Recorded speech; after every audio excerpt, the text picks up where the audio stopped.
বন্ধুরা, তোমরা কেমন আছো? আশা করি তোমরা সবাই খুব ভালো আছো।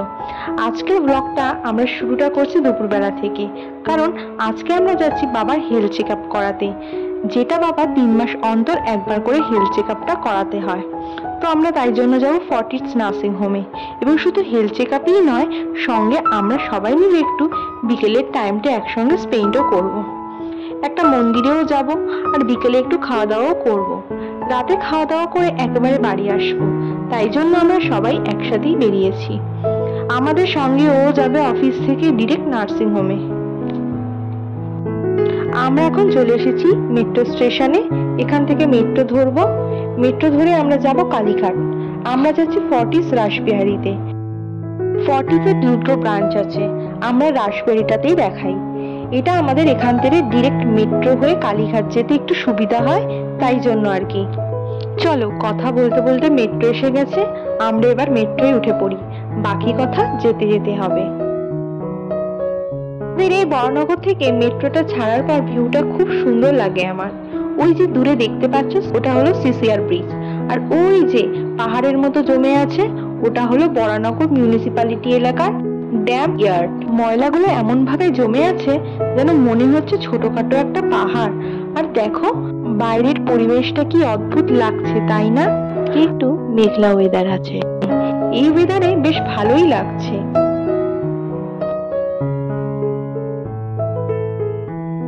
তোমাদের সাথে কথা বলতে বলতে আমরা এবার চলে এলাম ফর্টিস নার্সিং হোমে রাসবিহারীতে। এবার চলো ভিতরে গিয়ে বাবার হেলথ চেক আপটা করিয়ে নিই। ভিতরে বাবা আর মাই গেল, কারণ একজন করেই ঢুকতে দেয় পেশেন্টের সঙ্গে, দুজনের বেশি অ্যালাউ করে না। সিস্টাররা চলে এসেছে, ওয়েট আর প্রেশারটা চেক করে দেবে এবার। তারপর ওনারা রিপোর্টে লিখে দেবেন, এবং উপরে সেটা ডক্টরকে গিয়ে দেখাতে হবে।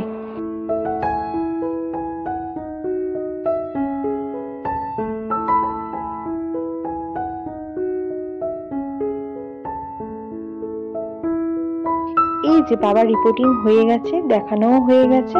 এখন আমরা বেরিয়ে পাশে একটা বড় মঠ আছে, সেই মঠটাতেই যাব। এটা হচ্ছে মহানির্বাণ মঠ, আর দূরে যে মূর্তিটা দেখা যাচ্ছে সেটি হলো ভগবান নিত্যগোপাল ঠাকুরের।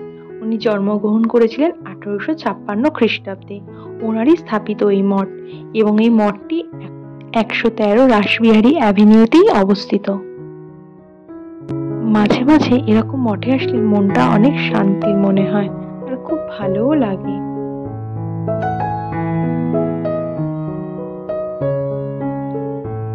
আর দূরে একটা পুকুরও আছে, ওই পুকুরে দেখো মাছগুলিকে খাবার দিলে ওই মাছগুলো এসে এসে খাবার খায়। কি সুন্দর দেখতে লাগছে, সব তেলাপিয়া মাছ, কি সুন্দর খাবার দিচ্ছে, আর মাছগুলো ঝাঁকে ঝাঁকে এসে খাবারগুলো খেয়ে যাচ্ছে।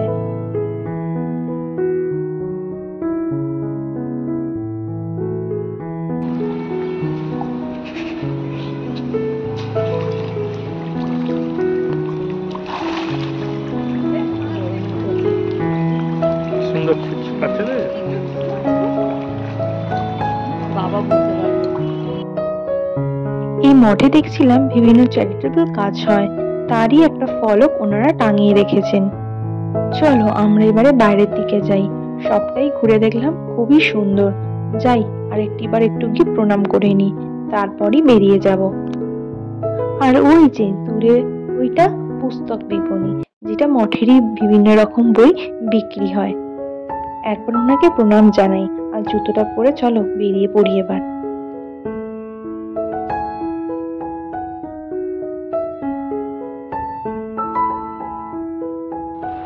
আমরা রাস্তার দিকে চলে এসেছি এবার। এবার রাস্তার ওপার হব। ওপারে ওই শাড়ির মার্কেটগুলো দেখে মনে পড়ে গেল সামনেই তো পুজো এসে গেছে, এবারে একটু একটু করে মার্কেটিং করতে হবে, তাই ঘুরে ঘুরে আর কি দেখে নিচ্ছিলাম। মা আর আমি আবার শাড়ি দেখলে একদম লোভ সামলাতে পারি না, ওই জন্য শাড়িগুলো দেখে নিচ্ছি। পুজোর সময় কোন কালার, কি রকম, কি নতুনত্ব এসছে, এবার কোনটা কিনলে ভালো হবে আর কি, তাই ঘুরে ঘুরে আর কি দেখে নিচ্ছি। তোমরাও দেখো, খুব সুন্দর সুন্দর কালেকশন এসছে এবার। একটু ঘুরতে ঘুরতে বিকেল হয়ে গেছে, চা খাওয়ারও সময় হয়ে গেছে। এখানে একটা ভালো চায়ের স্টল দেখে দাঁড়িয়ে পড়লাম। আমরা একটু চা খাবো, হাতটা একটু স্যানিটাইজ করে নিই, কারণ হসপিটালে ছিলাম তো। স্যানিটাইজ করে একটু চা বিস্কুট খেয়ে নিই।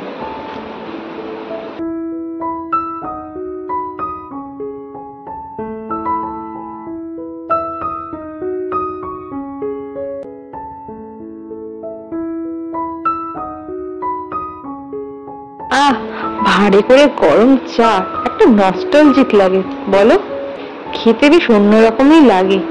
ভাঁড়ের চাটা চায়ের স্বাদটাকেই আরো পাল্টে দেয়, দ্বিগুণ মাত্রায় বাড়িয়ে দেয়। চাটা খেয়ে আমরা মেট্রো ধরবো বলে মেট্রো স্টেশনের কাছে এসে দেখি দ্য সুগার অ্যান্ড স্পাইসের এই আউটলেটটা। তো দেখেই ঢুকে পড়লাম বিকেলে টিফিনটা করার জন্য। ওখানে আমরা নিয়ে নিয়েছিলাম চিকেন প্যাটিস, খেতে বেশ ভালোই ছিল।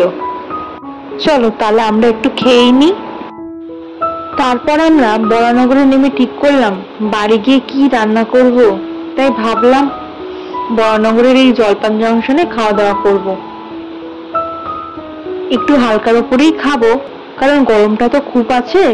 তাই জন্য আমরা নিয়ে নিয়েছিলাম দই বড়া আর এখানকার স্পেশাল জিলিপি।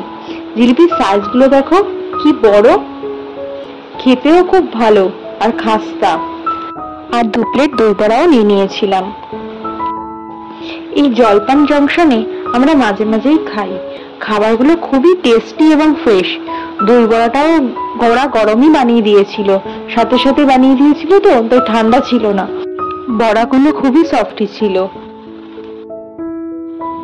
এটা ঠিক বরানগর মেট্রো স্টেশন থেকে নেমে তার ঠিক পাশেই এই জলপান জংশন রেস্টুরেন্টে।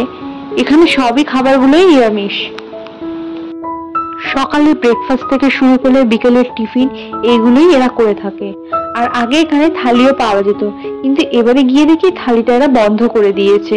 ওরা মেইন ফোকাস করেছে এই খাবারগুলোর উপর, মানে ধরো ইডলি, ধোসা, বড়া পাও, কচুরি, তারপরে আরো নানা ধরনের আইটেম, অনেক কিছু পাওয়া যায়। জিলিপি গুলো তো দেখলে পাওয়া যায়, খাস্তা কচুরি পাওয়া যায়, উত্থাপাম পাওয়া যায়, আরো নানান ধরনের খাবার ওখানে পাওয়া যায়। নিরামিষি খাবার ওখানে পাওয়া যায় বেশিরভাগ, আবার চাটাও পাওয়া যায়।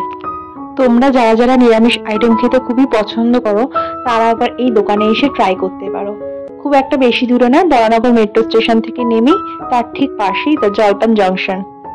চলো তাহলে আজ এই পর্যন্তই থাক, দেখা হবে পরের একটি ভিডিওতে। টাটা।